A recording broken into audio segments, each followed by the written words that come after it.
I utilize this opportunity to thank the KSOS members, scientific committee members, especially Rajiv sir and my dear friend Reshmi for giving me such an opportunity. Today, I will be dealing with the postoperative complications of LASIK and their management.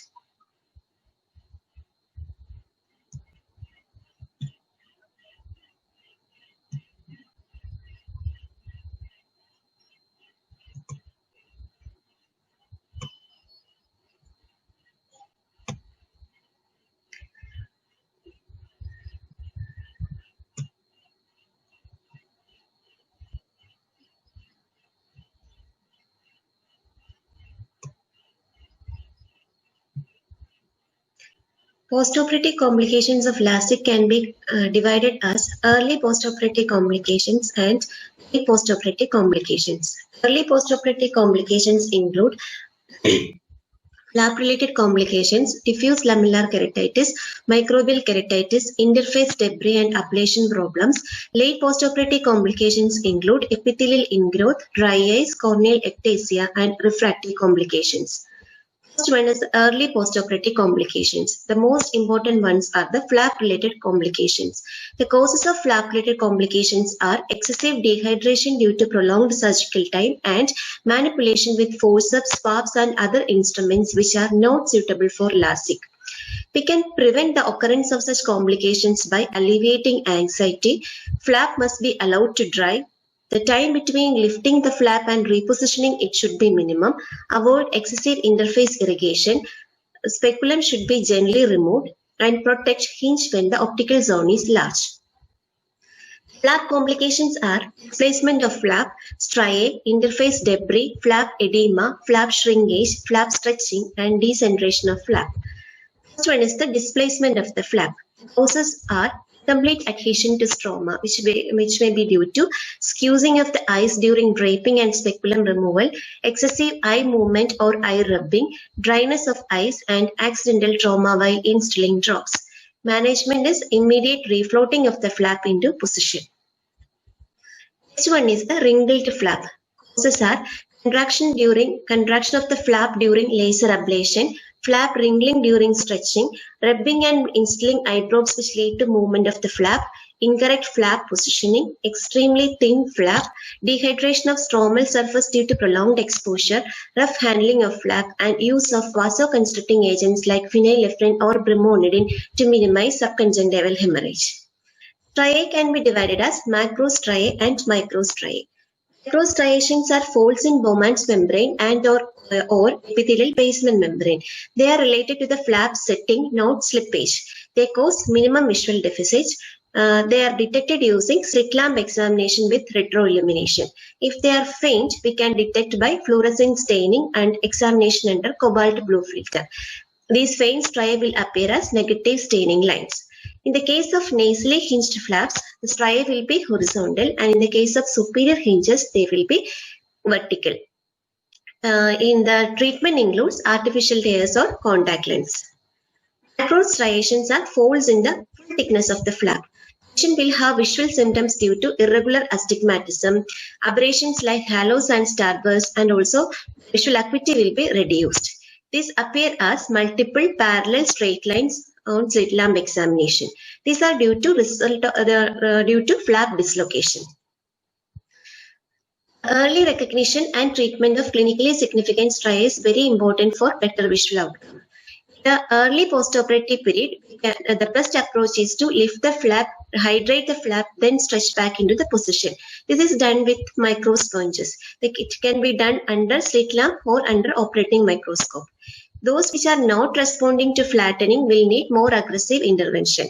We can debride the epithelium over the striae and rehydrate the flap with BSS and then stretch the flap into position.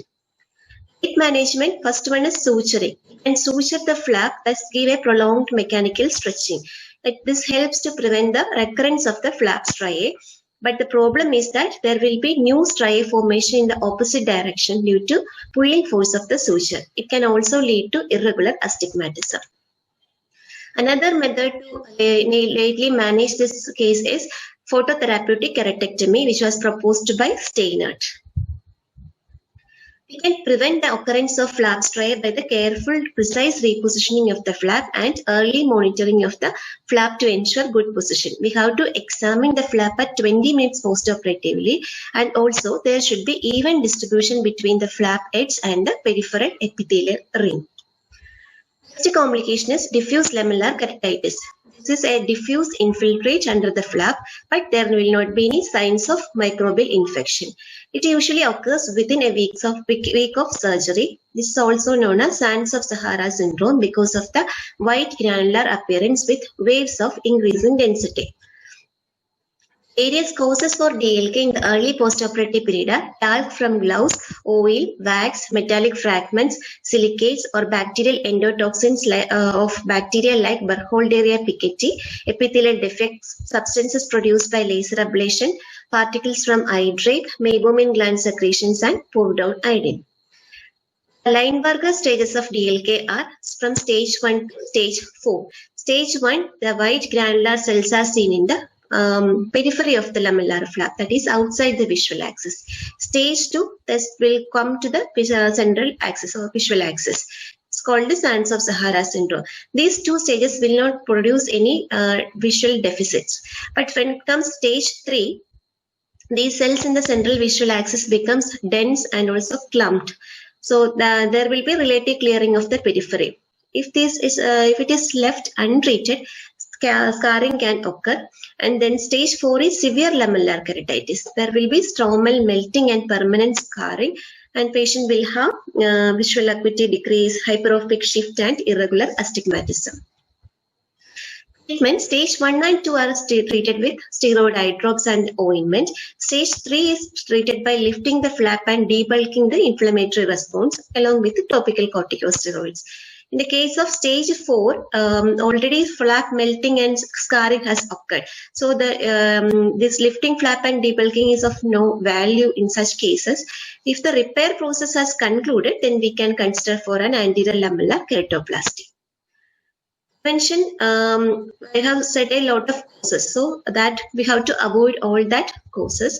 So the eyelids has to be draped to cover the meibomian gland orifices and eyelashes completely. Powder-free surgical gloves has to be used. All instruments has to be cleaned with distilled water, and also oil contamination of the motor-tip has to be prevented. Flap edge should be dried before lifting. Then if when the flap is replaced, after the flap is replaced, the interface should be irrigated with BSS to remove all the inciting agents. Then topical corticosteroids has to be given 12 to 24 hours after surgery for a period of 5 to 7 days. Next one is interface debris. Causes are debris from cannula, syringe, microkeratum or sponge. This is an meibomian secretions in the interface. So we have to inspect the interface and flap before removing the drape and speculum. If there is something, we have to irrigate it. Also, edge irrigation has to be done. Lift the flap and reposit it after the irrigation. Next one is the microbial keratitis. It is a rather rare but potentially devastating complication. Various organisms are the causes can be different organisms according to the onset of infection. For early onset infection, the organism implicated is Staphylococcus aureus, and also Streptococcus viridans and pneumonia can also cause early onset infection. Late onset infections can be due to Mycobacterium species and fungi. The Candida fusarium or Aspergillus are the fungi involved for the late onset infections. Predisposing factors are poor sterilization, poor compliance to post-op inspections, and poor hygiene. Patient will have photophobia, pain, redness, foreign body sensation, and decreased vision. So the signs include, as any keratitis, there will be corneal infiltrate, it can be epithelial defect, epithelial ingrowth, severe AC reaction, or sometimes there can be hypopyon. Management, we have to scrape from the stromal blood, stromal blood and prepare a smear and send for culture and sensitivity. In the case of interface infiltrate, we have to lift the flap, remove all the infective foci, then irrigate with antibiotic, vancomycin or amikacin. Then we have to give topical antibiotics, intensive fortified antibiotic therapy or antifungal therapy is needed as per the culture and sensitivity result. In case of resistant infection, bacterial or fungal, we have to remove the flap and intensify the medical therapy. So in the case of fungal infection, amputate the flap and daily debridement of the bed is needed. Okay. Sometimes systemic antifungals can also be given if it is not responding to the topical antifungal therapy. Eyes which are not responding to medical therapy and those presenting with large infiltrates may need LK or therapeutic keratoplasty. Prevention includes avoidance of any type of local infection, blepharitis, dacrocystitis, and also adhere to sterile technique and give instructions for the patient to keep the hygiene also post-operatively as well as pre-operatively. And careful clearing of all cannulas and syringes using fresh sterile distilled water is a must. And we have to give prophylactic post-operative topical antibiotic. Also advise the patient to avoid swimming for 1 month post-operative. Next complication is the ablation problem, of which degeneration of the ablation is the most common problem. Causes are misalignment of the laser treatment over the patient's entrance pupil, and there will be this is due to involuntary eye movement of the patient during laser treatment. But nowadays eye tracking systems are there, so that can prevent to an extent this problem. The results will be regular astigmatism, monocular diplopia, ghosting, night vision problems, and it is best measured by tangential topography. It's a case of management of decentration.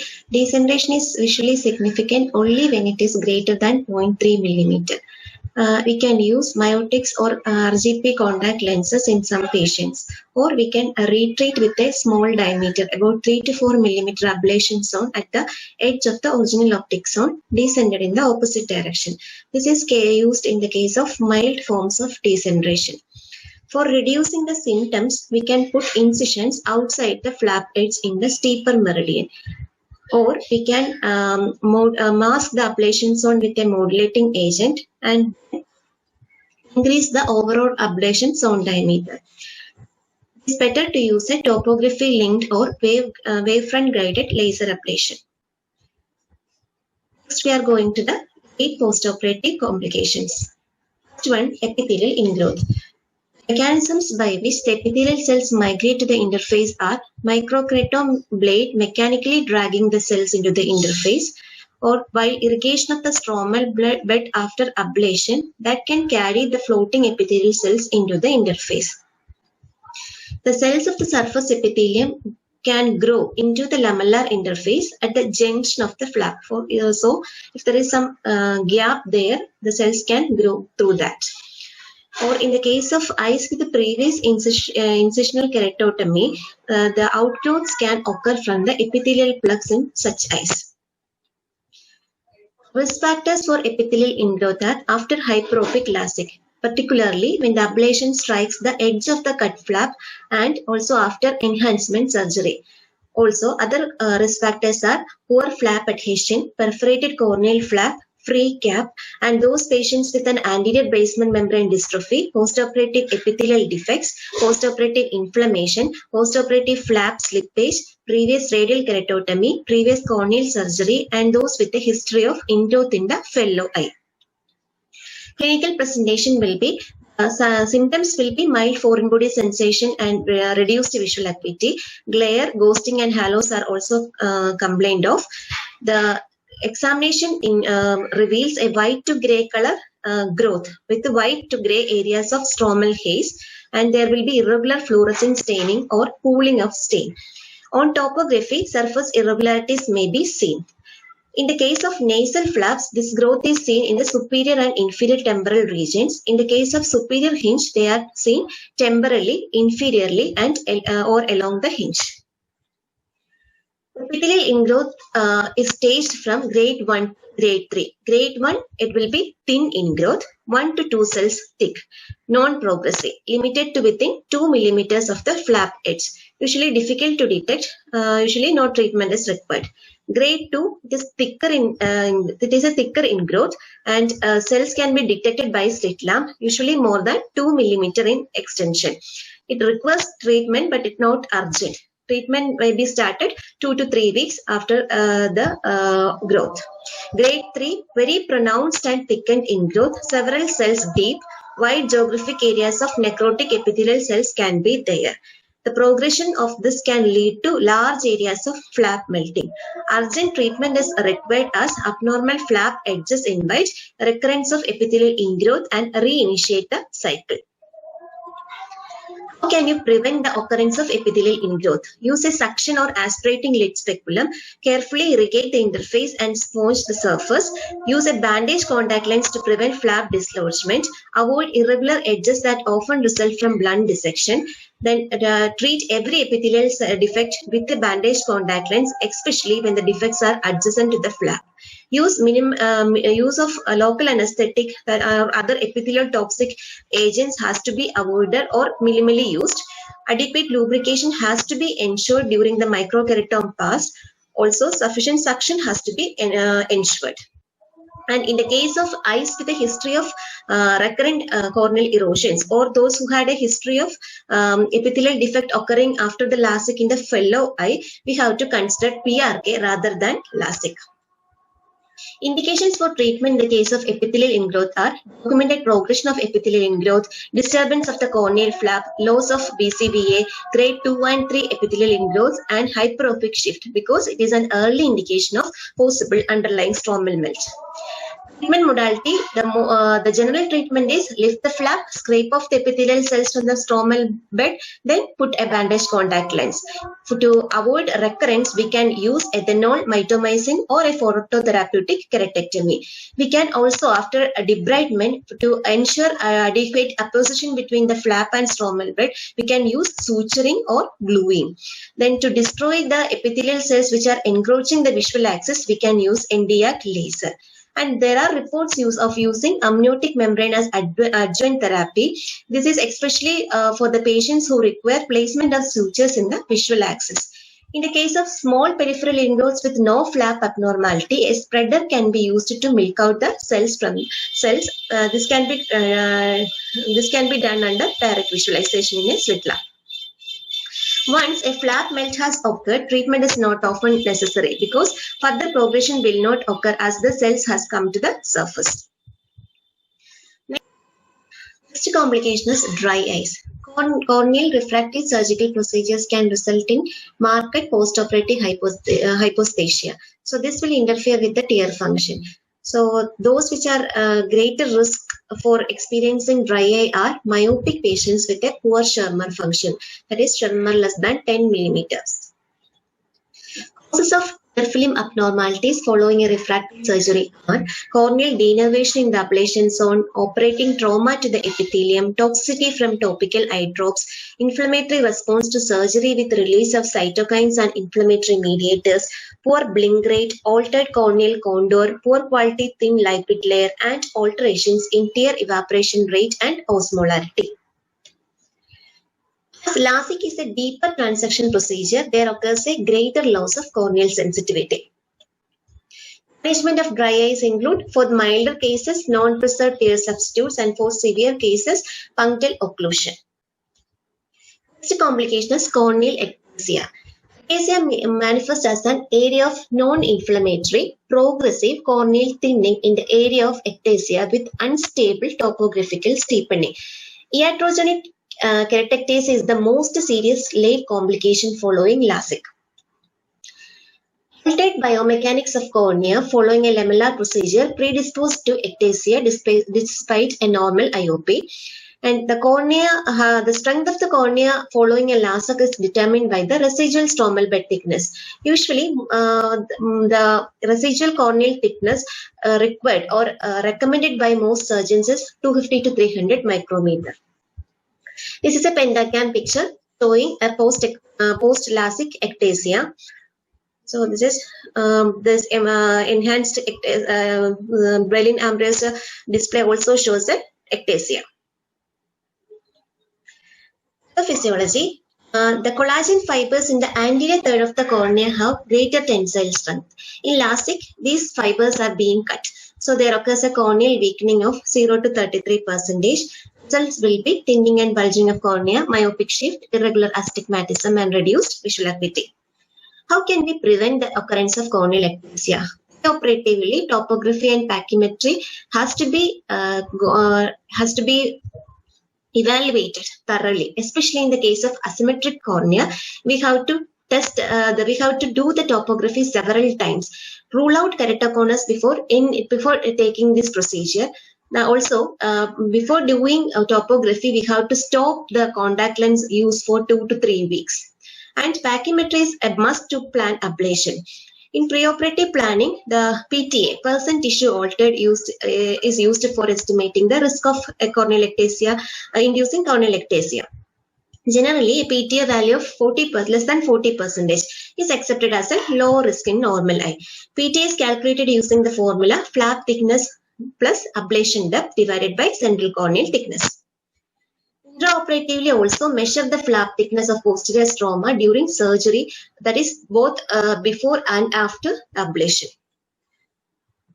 Management options include RGP contact lens, soft or spherical and toric soft contact lenses in selected cases, collagen cross-linking, intrastromal rings, lamellar keratoplasty, and the last option is penetrating keratoplasty.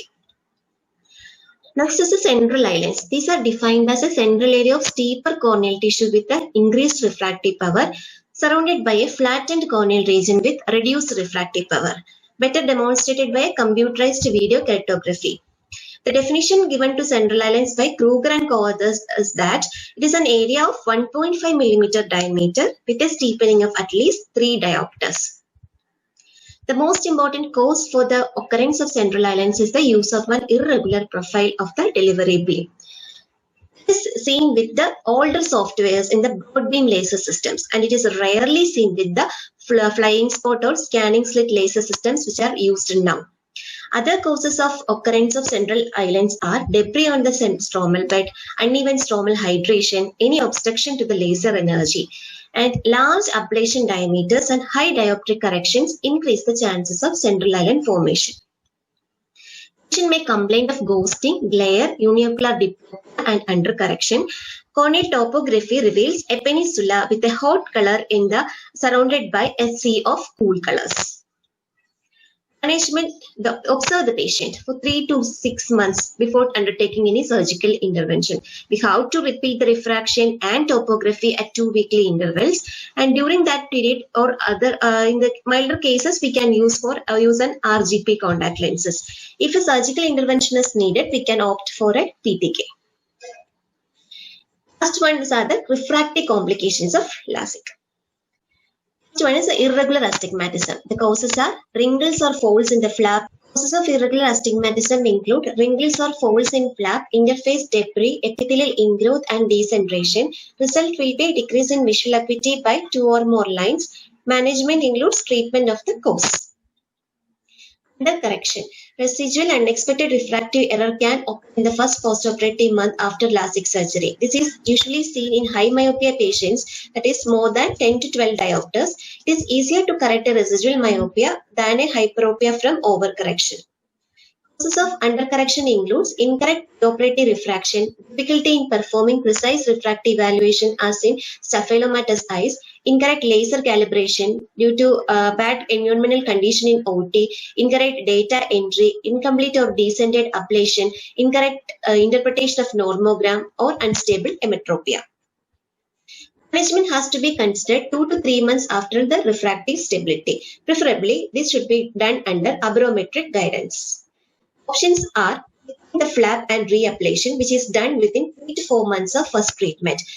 Next one is lamellar technique or recutting a new flap. This is done for myopia more than 10 diopters, done 6 months after initial treatment.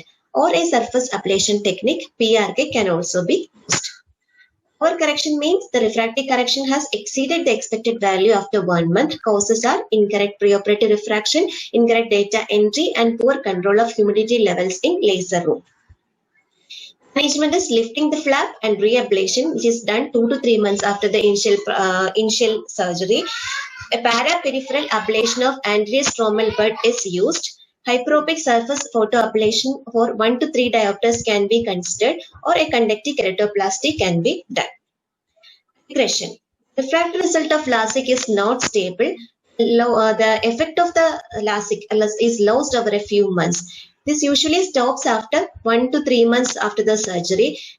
This occurs in myopia more than 10 diopters, usually in myopia more than 10 diopters, but it can be seen in severe hyperopia and astigmatism also.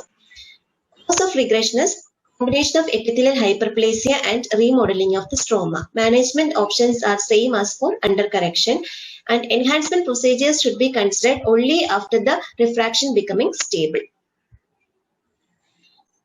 Thank you.